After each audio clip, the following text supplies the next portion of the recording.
Vous souhaitez mettre en vente une parcelle ou tout autre bien immobilier? Guérit TV Monde vous offre une opportunité unique.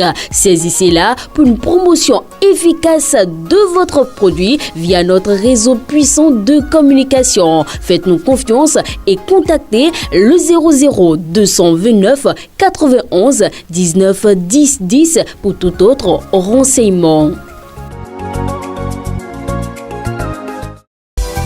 Toutes les activités payées au service commercial de Guérit TV Monde seront désormais publiées gratuitement dans les colonnes du quotidien La Guérite.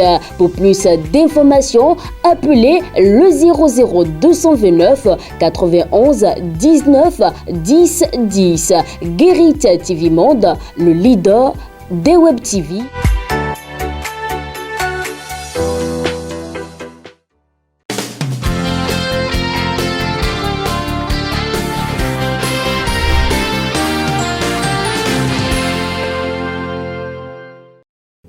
La seule façon d'atteindre l'impossible, c'est de croire que tout est possible. Et mesdames et messieurs, c'est toujours possible de vous compter parmi les fidèles internautes de votre émission Meilleur Réveil. Bien le bonjour à tous et bienvenue.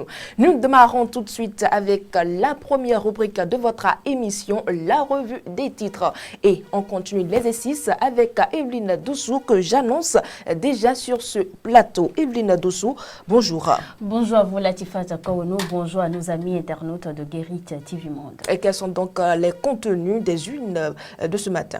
Aujourd'hui, on a plusieurs unes déjà, il faut le signaler. Et déjà, nous démarrons avec le quotidien, le matinal. Le matinal nous propose aujourd'hui commercialisation précoce des noix de cajou, des magasins fermés, des camionnettes interceptées. Les précisions du dédic Bogou Ali Bourrier. Décryptage info Assemblée nationale. La loi sur le taux d'intérêt légal et les infractions boursières sur le marché de l'UEMOA adoptée. Fraternité, ouverture de la frontière Bénin-Niger. 3 ministres font l'état des lieux. Une bonne démarche, mais des attentes légitimes des populations. L'autre quotidien, examen de la proposition de révision d'Assane Seibou. Un soutien massif des BR et de l'UP Le Renouveau, malgré les réticences des démocrates. Le matin, Malanville non levé des barrières nigériennes à la frontière de Gaïa. Des membres du gouvernement Talon font le constat. Le quotidien de service public La Nation donc, situation de crise en mer Rouge et en mer Noire. Perturbation exceptionnelle du transport maritime mondial. Nouvelle économie. Afrique, marché financier de l'euro, de l'eurobond et euro-obligations. Le Bénin meilleur devant le Kenya et la Côte d'Ivoire. L'emblème du jour qui nous propose pour terminer, révision de la Constitution à l'Assemblée nationale. Le beau temps avant la tempête. Gros point d'interrogation du quotidien ce matin.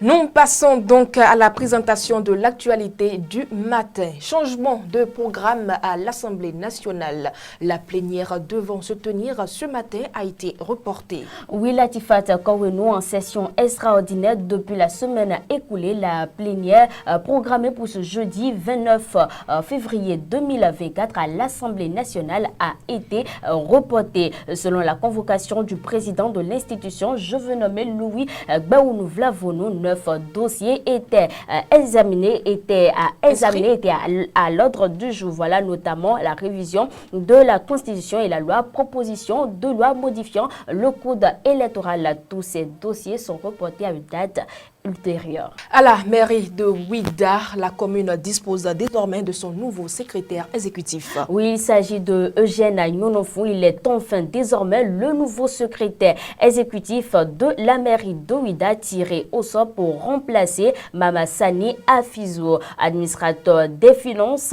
et gestionnaire du projet chez Handicap International Bénin. Il succède à son prédécesseur qui a quitté ses fonctions le 31 janvier pour des raisons raison de convenances personnelles, comme il l'a notifié. Triste nouvelle, le maire Luc Setonji Atropo a été victime d'un accident de circulation hier.